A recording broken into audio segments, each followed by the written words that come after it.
Yeah, so Patrick Sandy in the I comments mean, you just can. made a really good point. He says everybody uses MGP for sourcing. So MGP is this huge plant, distillation plant in South Indiana. They primarily specialize in making like rye whiskey. As you know, if you've brewed with a lot of rye, it's not easy to brew with I because it can't gets all stand. gummy I and can't stand rye beer, so I don't brew with it. okay, yeah. So rye actually gets really gummy, and it's hard to brew with. It's hard to make a rye mash. So anyway, MGP sorted that out. So almost any rye whiskey, and this is something that a lot of people don't realize about the spirits industry. It's a lot of like smoke and mirrors and like outright lies and deception. About what? You grab a bottle, the first thing you have to do to figure out if it's actually like a whiskey or a gin or whatever that's made at the actual distillery you're at. Like this small distillery is making this product and I want to support these people. Look at the bottle and it will say either like distilled by so and so at so and so Ooh, I gotcha. or bottled by. And a lot of times it will just say bottled by X distillery. So what they're doing is, they'll have MGP make, they'll just buy 100 gallons or, 500 gallons of rye whiskey from MGP. It'll get shipped to their distillery in a tote.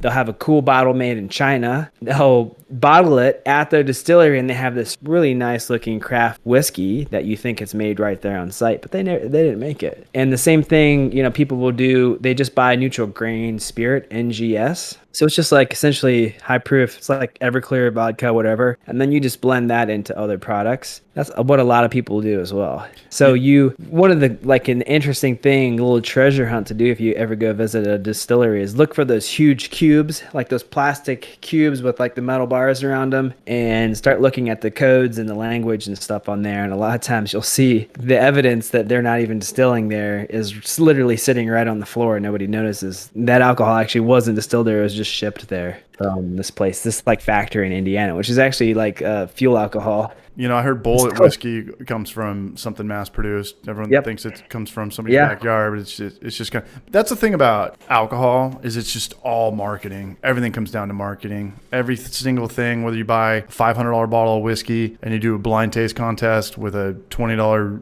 whatever the hell, Evan Williams or something, it's like no one's going to be able to tell the difference. Buying wine and buying whiskey is kind of a bragging rights thing. My dad swears by Maker's Mark. He doesn't know shit. I could put anything in his Manhattans or his old fashioned. The winery scene is kind of like that. Do you know about that? Like I don't. Yeah, so I have some like thoughts on that, but I'm curious to hear what you have. well, I was a wine business strategies major in college. I went to Sonoma State up in NorCal, and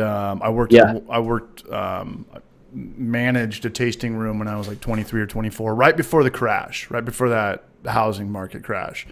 So I was a 23-year-old kid making, I don't know, really good money, like $16 an hour plus tips. And I was always the top salesman for the wine clubs. And I came back to San Diego and things got really bad. But anyway, who runs the wine label? ATF, BATF? ATF?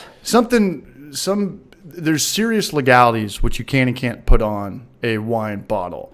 And if You mean you're talking about the TTB? TTB, I think. Yeah. It's one of those. Yeah. So, Well, yeah, BATF is beer of alcohol, tobacco, and firearms. But like anything, the TTB that's who approves all the labeling and whatnot for wine. the do's and the don'ts, the Yeah. laws and the Yeah. just the what you can and can't put on a bottle. But long story short, or short story long, just to put Napa Valley on your bottle, you only need something. I'm going to get this percentages wrong, but this is pretty close to accurate. You only need 60% of the fruit to come from Napa, and Napa's the most expensive. And Napa, people think IPA and Simcoe and Mosaic are marketing tools. They are, but Napa is a bottle that says Napa is going to sell a lot more that says Paso Robles or Temecula or Escondido or whatever.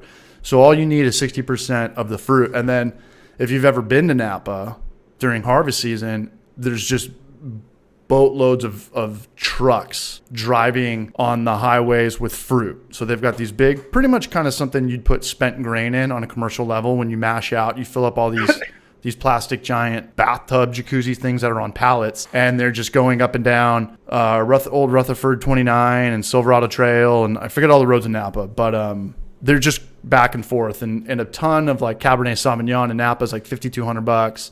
Pinot Noir is 3,500, and then the Cab Franc and whatever is a lot cheaper.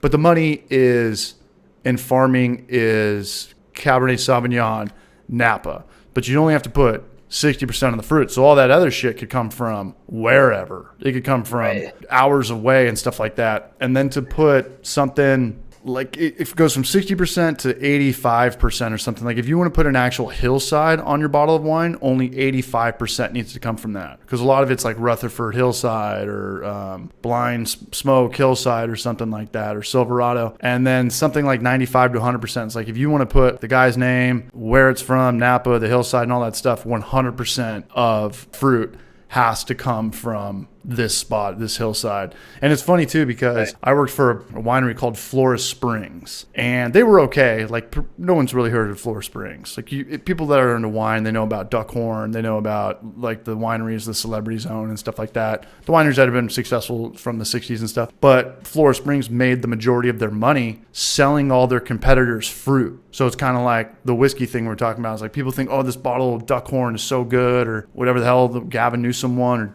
Plump Jack or Harlan or Scarecrow is so good. It's like, well, yeah, but it's from actually these, it's a $400 bottle because you have the name, you can get away with it. But the guys are selling it right down the street. It's the same fruit, and they're a newer winery, so they can only sell it for a $30 bottle. Brewing is their own thing. I mean, there's obviously contract brewing, but it's not like someone's making this big thing of wort and then selling it to 20 other breweries, and they slap your name or your brand on it, or your face on it, whatever. Yeah, there's a lot of loopholes to get away with saying Napa on your bottle in the wine world.